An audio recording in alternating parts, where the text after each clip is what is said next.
حج جو ہے وہ ہمارے سال کے آخری مہینے میں آتا ہے، اور یہ حج کا جو مہینہ ہوتا ہے یہ ایک بہت مبارک مہینہ ہوتا ہے۔ اس مہینے کی آخر میں اللہ رب العالمین ہم لوگوں کو حج کا جو ایکسپیرینس کراتے ہیں، اس میں اللہ رب العالمین ہمیں جو ہے تیار کرتے ہیں ایسے وقت کے لیے کہ جب ہمارے اوپر خدا نہ کرے کوئی مشکل وقت آ جائے۔ اللہ تعالیٰ نے قرآن میں حج کا ذکر کئی جگہوں پہ کیا ہے، اور ہر جگہ پہ اللہ تعالیٰ نے قرآن میں حج کو ایلیبریٹ کیا ہے کئی طریقوں سے، اور اس میں اللہ تعالیٰ جب سورہ حج میں آتے ہیں تو سورہ حج کے اندر اللہ رب العالمین نے انسان کو کافی جو ہے سختی سے بتایا ہے کہ انسان کی تخلیق کیا ہے، اور اللہ تعالیٰ نے اس میں بتایا ہے ابراہیم علیہ السلام کو کہ اس جگہ کو صاف ستھرا رکھو اور پاک صاف رکھو۔ جب ابراہیم علیہ السلام کے وقت آتا ہے انسان کا، تو اس وقت میں بہت قبیلے اور گروپس بڑھ چکے ہوتے ہیں، بن چکے ہوتے ہیں، اور وہاں پہ جو ہے اس طرح کی جو لڑائیاں اور جنگیں ہیں وہ شروع ہو چکی ہوتی ہیں۔ تو انسان اس جگہ پہ پہنچ چکا ہوتا ہے جہاں پہ اب اس کو پروٹیکشن کی ضرورت ہے، اس کو اپنے آپ کو تیار کرنے کی ضرورت ہے۔ تو اسی لیے جو ہمارا دین ہے، دین اسلام، اور اس کو جو جس طریقے سے اللہ رب العالمین نے ابراہیم علیہ السلام کے ساتھ مسلمانوں کے لیے امپلیمنٹ کروایا ہے، وہ اسی لیے امپلیمنٹ کروایا ہے تاکہ مسلمان کانشیس رہیں، ریڈی رہیں اس جگہ کے اوپر جس جگہ پہ ہم نصارہ کے ساتھ بھی ڈیل کرتے ہیں اور اس جگہ پہ ہم یہود کے ساتھ بھی ڈیل کرتے ہیں۔ تو ہم اس دنیا میں کانشیس ہو کر رہیں مسلمان ہونے کے ناطے، چاہے ہم کسی بھی فرقے سے ہوں، چاہے ہم کسی بھی چیز کو بلیو کرتے ہوں، لیکن ہماری جو کامن آئیڈینٹی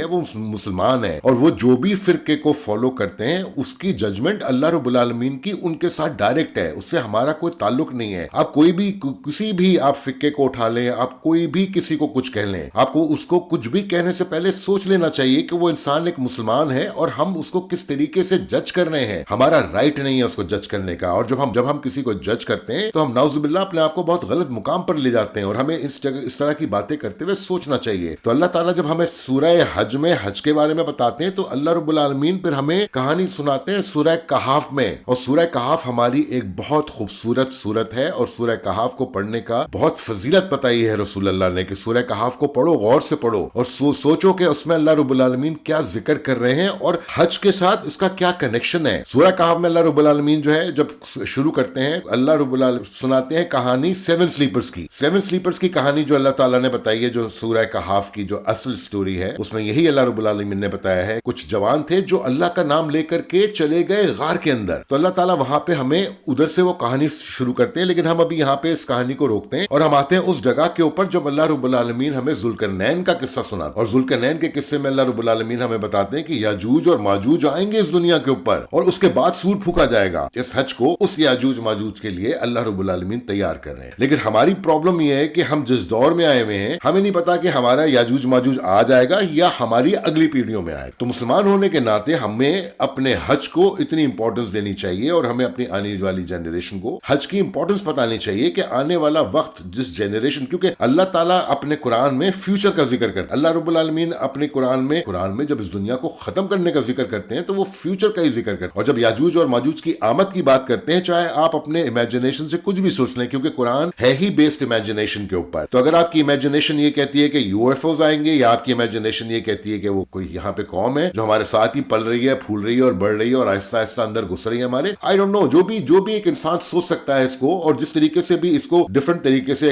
ڈسکرائب کیا گیا ہے، لیکن امپورٹنٹ بات ہمارے لیے یہ ہے کہ مسلمان ہونے کے ناطے ہمیں اپنے آپ کو ریڈی کرنا پڑے گا اس وقت کے لیے جس وقت میں ہم نہیں تو ہماری آنے والی جنریشن ہوگی جو ان چیزوں کو فیس کرے گی۔ تو ہمارے فرقوں سے ہمیں فرق نہیں پڑنا چاہیے، وہ اللہ رب العالمین کا ان کا تعلق ہے، وہ کس طریقے سے نماز پڑھتے ہیں، وہ کس طریقے سے سجدہ کرتے ہیں، وہ جو بھی کرتے ہیں وہ ان کا اور ان کے رب کا تعلق ہے۔ ہمیں اپنے دین کو سمجھنے کے لیے سب سے پہلے اپنے آپ کو سمجھنا پڑے گا، اور اپنے آپ کو سمجھنے کے لیے سب سے پہلے ہمیں اپنے آپ کو اپنے اس خوف سے آزاد کرنا پڑے گا جو ہم لے کر کے وقت کے ساتھ، زمانے کے ساتھ، چیزوں کے ساتھ ایبزارب کرتے رہتے ہیں اپنے سب کانشیس برین کے اندر۔ ہمیں پہلے اپنے آپ کو مینٹلی آزاد کرنا پڑے گا، ہمیں سمجھنا پڑے گا کہ ہم کون ہیں، اور ہمیں اس چیز کو سمجھنے کے لیے سب سے امپورٹنٹ چیز جو ہمیں سمجھنی پڑے گی وہ یہ ہے کہ جب ایک بچہ ماں کے پیٹ میں ہوتا ہے تو اللہ تعالیٰ اس بچے کو کارڈ لگائی ہے اللہ رب العالمین، جس کارڈ کے ساتھ ایک بچہ اور ایک ماں کنیکٹڈ ہوتے ہیں، اسی طرح ہر انسان اپنے کریٹر کے ساتھ کنیکٹڈ ہوتا ہے۔ اس کو وہ صرف کنیکشن ڈھونڈنا ہوتا ہے، اور وہ کنیکشن اس کو کتاب میں ہی ملتا ہے، اور کتاب ہی ہے ہمارے پاس واحد جو ہمیں اس مشکل سے بچا سکتا۔ ہم جس راستے پہ چل رہے ہیں تو اس راستے پہ چلنے کے لیے ہمیں سوچنا پڑے گا کہ ہم کس راستے پہ چل رہے ہیں، اور اللہ رب العالمین ہم سے جو ہے قرآن میں بار بار یہی کہتے ہیں کہ اس دنیا کو دیکھو، اس دنیا پہ غور کرو کہ ہو کیا رہا ہے اس دنیا کے اندر۔ ہم اس جنریشن میں ہیں، اور اب حج کا یہ مہینہ ختم ہو رہا ہے، ہم 1445 سے اب 1446 ذل رہے ہیں، اور محرم کا مہینہ جو ہمارا ہوتا ہے وہ پہلا مہینہ ہوتا ہے، تو وہاں اب ہم ایک نئے سال کے اندر گھس رہے ہیں، اور جب ہم ایک نئے سال کے اندر گھس رہے ہیں تو ہمیں اللہ تعالیٰ کے ساتھ کوئی نئے کمٹمنٹس کرنے پڑیں گے، تاکہ ہم اس رب کو دکھائیں کہ ہم کتنی محبت کرتے ہیں، اور اس کے قرآن کو پڑھ کے ہم سمجھیں کہ ہمارے اراؤنڈ ہو کیا رہا ہے، اور ہم کہاں لاسٹ ہیں۔ 1400 سال ہونے کے باوجود بھی ہم لوگ اس جگہ پر ہیں کہ ہم جو ہے ہمیں پتہ ہی نہیں ہے کہ ہمارا دین کون ہے،